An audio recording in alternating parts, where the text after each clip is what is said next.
Oh, good morning. I hope everyone out there is doing all right. Welcome back to Chem 131. Maya's here too. Yeah, hi Maya. Meow. Okay, Maya wants to say hi. Here you go. Say hi. What do you have to say to the class? Yeah, that's right. Okay. She seems to know immediately when I'm starting. Today's a lab lecture, so we're going to go over the contents of lab number 4, which we're actually going to start talking about the topic tomorrow, but I'll talk about it a little bit today. And that topic is sugar. Literally, we're going to start carbohydrates. And then there's a Q&A, so you can ask me whatever you want to after that. Although I would encourage you to do that at any time and not just today. Maya, stop it. Maya, stop it. Now she's starting to meow while I'm petting her. So, oh my goodness. Oh, betrayal. There we go. Immediately have to get the squirt bottle out for the cat. There is a quiz that is due. That's the last organic quiz, and it is due on Thursday, the 25th of February. That covers chapter 15. That's the carboxylic acids, esters, amines, and amides. So, if you have questions about that, today would be a good time to ask those, because I realize that stuff is not super trivial. Let me get this off the side there. All right, what are we doing today? We're going to talk about this. Oops, I have it on the wrong screen, so now I can't see the chat. Let me see if I can move this and not ruin. That totally didn't work. Okay, hold on.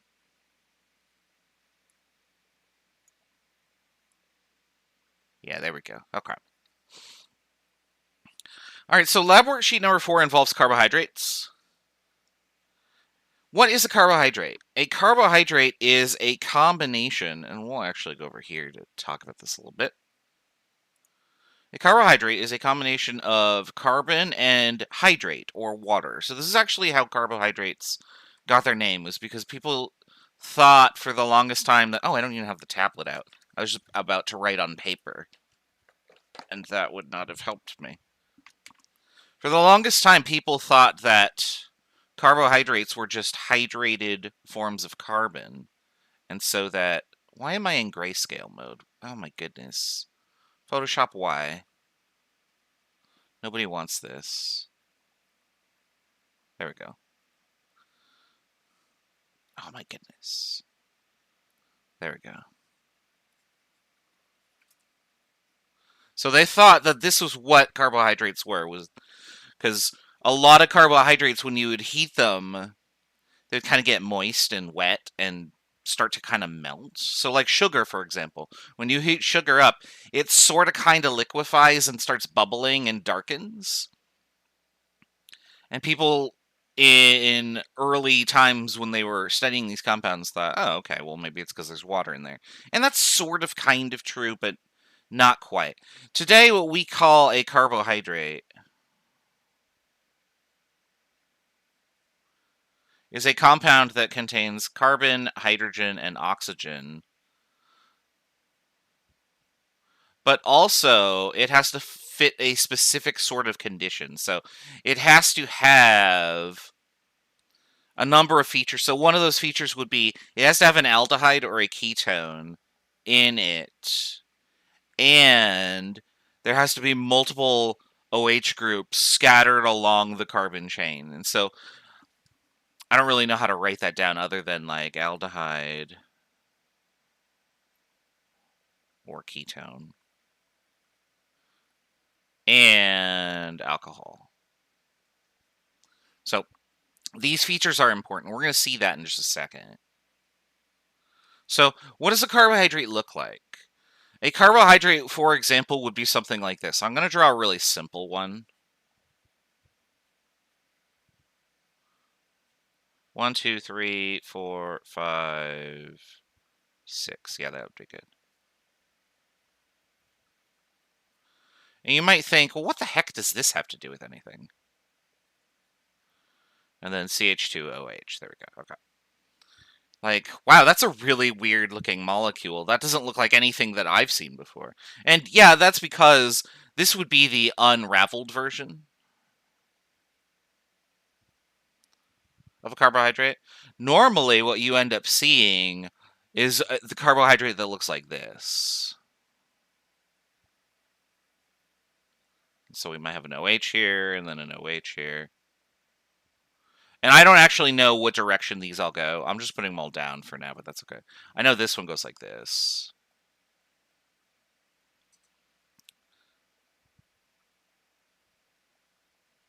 Oops. Lifted the pen a little too early there. All right. So that's the common form of carbohydrates that we see, is we see them in these like sort of rings. And so you're going to see this a lot in this chapters. We're going to be looking at carbohydrates in the ring form because that's the more interesting form to us. Now, how do we get to this ring form? It turns out that this reaction can go in either direction because the reaction that's occurring here is between this OH and this double bond here to make a cycle. And so if I were to number these 1, 2, 3, 4, 5, 6, if I've done this correctly and looped it around, then what should happen is it should go 1, 2, 3, 4, 5, and then the oxygen right here is number 6.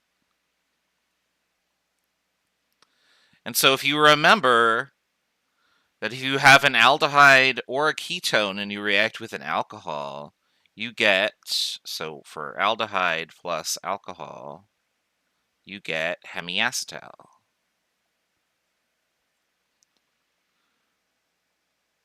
And this is the part where you're probably thinking, oh crap, I have to go back and learn all these things I knew? Like, yeah, now we're going to take all of the reactions that we studied at this quarter, and we're going to build on them.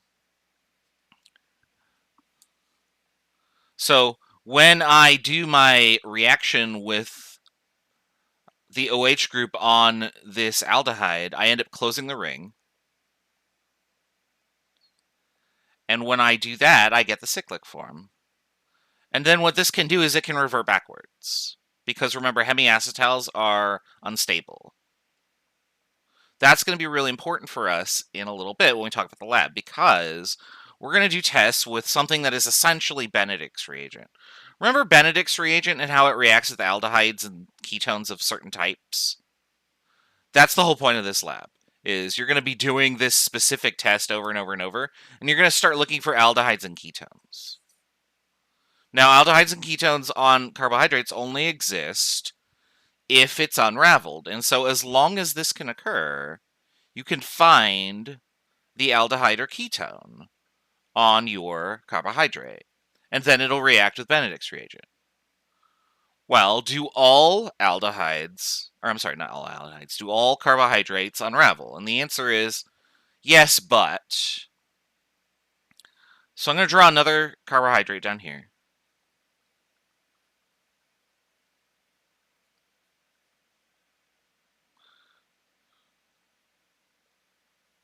And then, again, I don't really care about the orientation of these. They go up and down. That's good enough for us. I'm going to draw this one right here. Like this. This carbon right here, which is the same as this carbon right here from before, and we'll show that tomorrow when we actually do a lecture on here, is sort of special. It's the site where all of the raveling and unraveling occurs. But it's also possible that this molecule that is shown here, so this would be what's called a monosaccharide, could react with another molecule. And that other molecule could be, for example, I mean, if this is an alcohol, I could react it with some other aldehyde, right?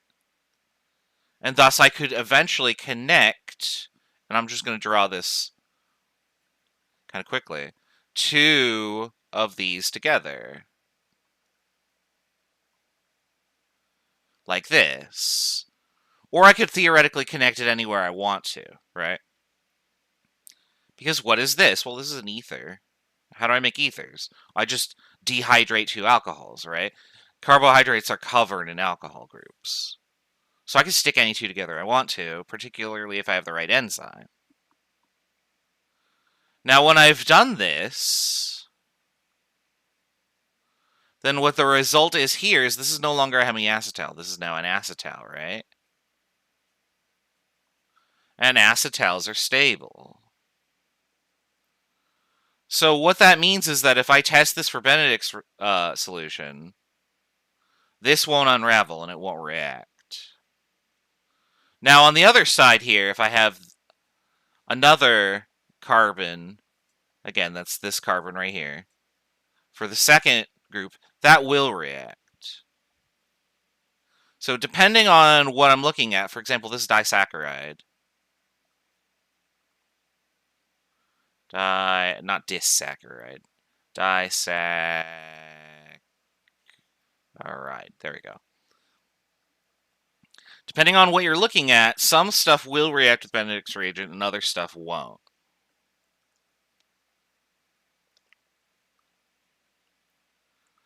Now, the connectivity is also important. If I had spun this guy around and instead of connecting my ether bond to some other carbon, if I had instead connected it to here, then I'd have two acetals. And those wouldn't unravel at all, and that wouldn't react with Benedict's reagent at all. So you're going to encounter a bunch of different sugars, and the point of this lab is to detect which sugar is which, using various means, most of which rely on Benedict's reagent. Now, I've been saying Benedict's reagent this whole time, but in reality, we're not actually using Benedict's reagent. We are using a shittier version of it, and no offense to the guy who discovered this, I guess, called Feeling's reagent. What's the difference? There's literally no difference. They are exactly the same thing in terms of the chemistry. It's just that Feeling's reagent requires two solutions because it's unstable. So you mix solution A, you mix solution B, you put your sugar in it, and then you can test for it. But if you mix solution A and solution B and you stored them, it would decompose and it wouldn't work. Benedict's reagent is much more stable. It was discovered later. Why do we use Feeling's reagent? Tradition. I don't know. It's stupid. But they do the exact same thing, and so I'm using the word Benedict's reagent because we know what that does. It starts blue, and it turns red if it's positive, right? Remember that? You're going to see a lot of that in this lab. So that's the gist of what's going on for the carbohydrates lab without me having taught you anything about carbohydrates. So if any of that was confusing, don't worry, you're probably not alone. Remember, you can come back to this video after tomorrow's lecture because it will make a lot more sense after tomorrow. Once we've talked about like the different structures of carbohydrates, so we'll talk about Fischer projections. I didn't draw a Fischer projection today because I didn't want to introduce a whole other form of drawing a molecule to you. But you're going to see all of this stuff probably for the next week. Carbohydrates takes about a week. There's some interesting stuff that we do here.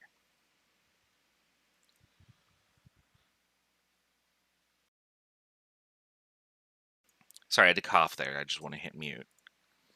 All right, so the lab is going to ask you... Oh, there's a Fischer projection right there. So you're going to see this form right here.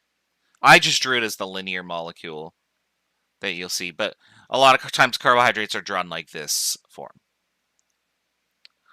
What you're going to see in this lab is that a lot of the terminology here, like, so anomeric carbon, what the hell is that? We'll talk about that tomorrow.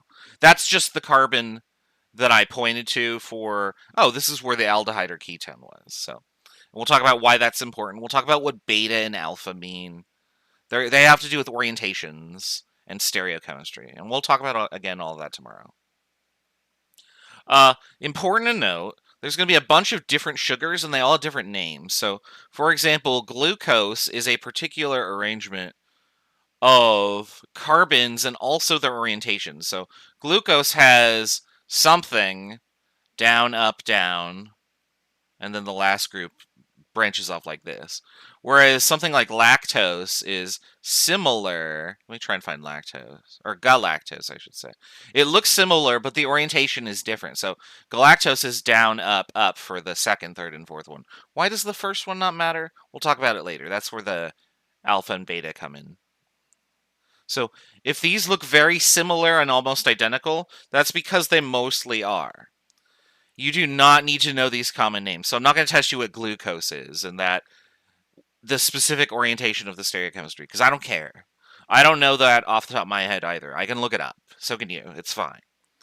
But what I do care that you know is that, oh, I can make 6-membered rings or 5-membered rings, and those are called carbohydrates. Like, that's useful information. And then how they react. So how do I get these two pieces to make this over here? And we're going to do those reactions too. But let's talk about the chemical test you're going to do. So here's feelings test.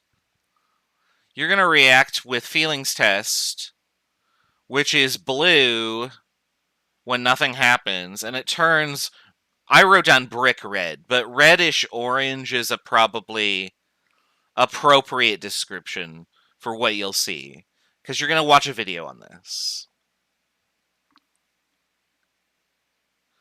The next test you're going to do is you're going to hydrolyze stuff. Now, we've talked about the hydrolysis of esters and amines. Not amines, I'm sorry, amides in class. Basically, you add water in the presence of either acid or base. We're going to do acid-catalyzed hydrolysis. And we're going to hydrolyze this bond right here, this O that looks like an ether. When you hydrolyze carbohydrates, if those carbohydrates are disaccharides, which means they have 2 carbohydrates here, they split apart and you get individual pieces. What that means is that once you get individual pieces, that carbon that was your aldehyde carbon can unravel again. You no longer have an acetal or a ketal. And so those things should react, and you're going to do that test to show, oh, okay, yeah, this works. And then another thing that we're going to have you test is what's called starch. Starch is a complex carbohydrate that looks kind of like this. So I don't really know how I want to do this other than just erasing everything, I guess. Okay, so if I draw a generic carbohydrate like this, wow, that was really bad, but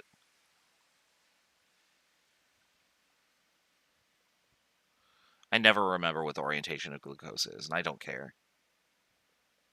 Okay, here's my generic monosaccharide.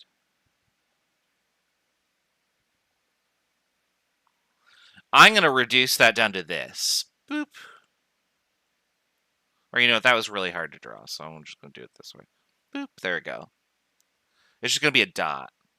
What I could then do is link a bunch of them together like this. So if I get rid of this H, and I link from here to make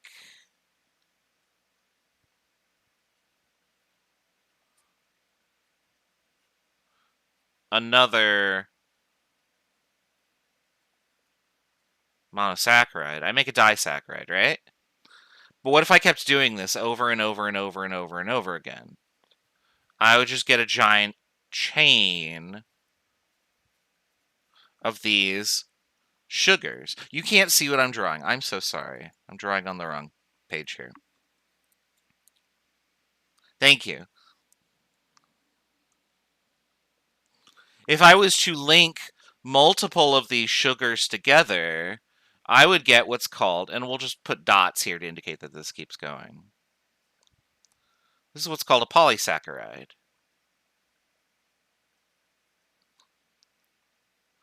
And a common polysaccharide is called starch.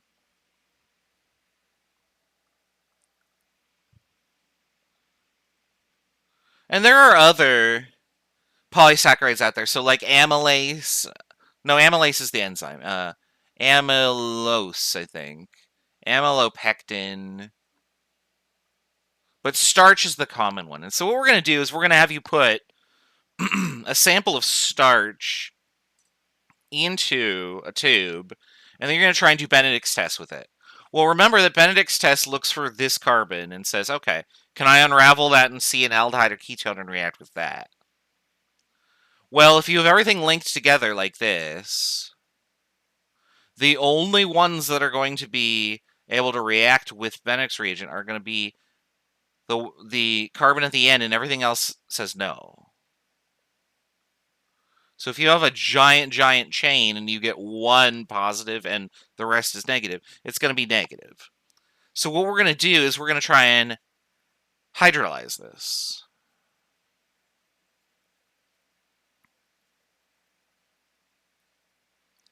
And then what you'll end up with is individual monosaccharides, which would all react with Benedict reagent. I guess I could say Feeling's reagent now, but that's okay. And so that's what you're going to test for in that experiment, is you're going to look at the chemical test for that. Now, there is a little bit of an issue here, and that is, what if I hydrolyzed half of my stuff, but the other half was still like giant chunks? So like the process wasn't complete. I'd start to see a false positive, right? So there's another test that we're going to do, and that's called the iodine test.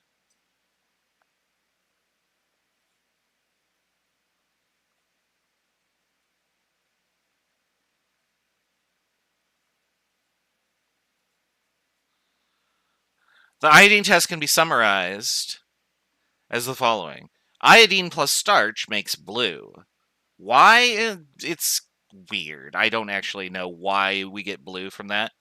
But this is a very well-known and understood, or at least well-accepted reaction, is that starch in the presence of iodine is just deep blue.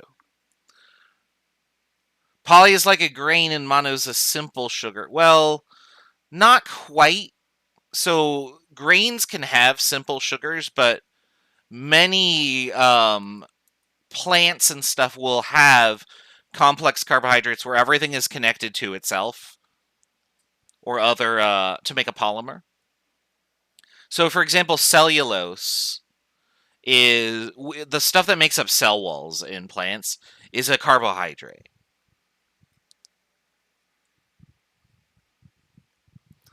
But mono would be simple sugar units. They're individual things. So, like glucose is a monosaccharide.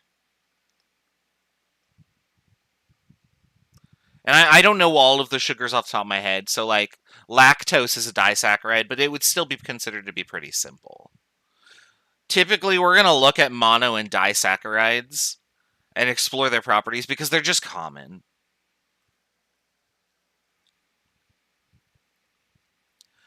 Going back to the starch test, if you test for starch and you have any starch present, you're going to see blue. So if I tested this, I would get a positive Benedict's result because half of it's hydrolyzed. But I'd also get a positive starch result because this would be blue and this would be blue. So this is actually a much better reaction to determine when this process is done, because once all of the hydrolysis is complete and there's no more polysaccharide, the blue goes away. Whereas the second you start to get a significant population of monosaccharides by decomposing this polysaccharide, Benedict's test is going to turn orange. And it'll give you a positive. And so you'll be like, oh, it's done, when it's really only like 25 to 30% done. So that's going to be a test that is described in the lab too. And I think that's all the tests. Yeah, that's all 3 of the tests here. So you're going to be asked some questions about carbohydrates to start here. Obviously, you can't really answer any of these questions right now because we haven't had the lecture. We're going to talk about a lot of these topics tomorrow. And then you'll be able to answer these. Down here in this table is asking which of these sugars are reducing sugars. What a reducing sugar is a sugar that reacts with Feeling solution or Benedict solution. Now, I've only referred to them by names here, but in this documentation, you can see that I've labeled all of the molecules. You're going to have to go back and hunt all these molecules. to see if they should react with Benedict's or Feeling solution or not. There is one last molecule down here at the end. I wrote starch. Here's what starch looks like. You'll notice the number 300 to 600 here because the molecule is very long. Don't forget the starch is down there, as otherwise you'll be like, how the heck do I answer this? I don't know. And then here's the video that I have you watch. So the video shows the reaction that you'll do, which is basically add stuff to a tube and then add Benedict's reagent and then boil it. Is it orange or blue? Woo! And there you go. It's done. I've shown you all the results of the experiment because, again, this is an online class. We can't do this at home, unfortunately. And then I show you the hydrolysis of disaccharides and polysaccharides using iodine. So you can see the blue that occurs and how it slowly fades away.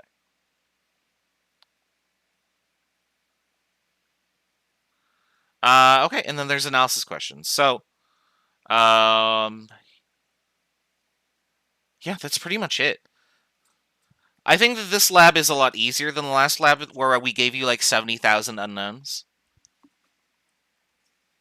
This one, you're just given a bunch of sugars and you aren't comparing any unknowns. You're just trying to explore properties of them. But for the most part, this one should be pretty straightforward.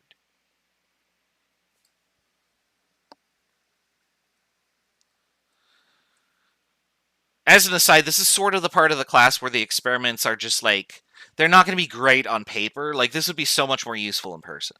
Like, you get to see all of this stuff and, like, manipulate it with your hands and interact with the sugars like that. Here, it's just kind of like, oh, okay, well, that's neat. And the next lab that we're going to do is also like that. It says lipids on the syllabus, but I'm actually going to change it to protein isolation from milk. Because there's a nice video that I found for that, and then the lipids lab that I have is not very good. And it's just this, so... Next week's lab, or not next week's, but week 10's lab will be also very simple. It'll literally just be, watch this video and answer the questions. And I think that that's a good assignment to do for 25 points. Like, especially during week 10, like, when you're going to be studying. Okay, that's all I have. That's all I had prepared today. I'm not using today as a lecture day because I feel like we will probably catch up pretty well, and also there are only 3 of you here, so I must not have announced it was a lecture. But what I'm going to do is I'm going to go back to the break time screen. We'll put the timer up. And if you have any questions, I'll be happy to answer them after the 10-minute break. Otherwise, we'll just turn the stream off. And we'll come back tomorrow and actually talk about sugars. So let me start this. And we'll put up some more Cadence to Hyrule because it's really, really good music.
All right.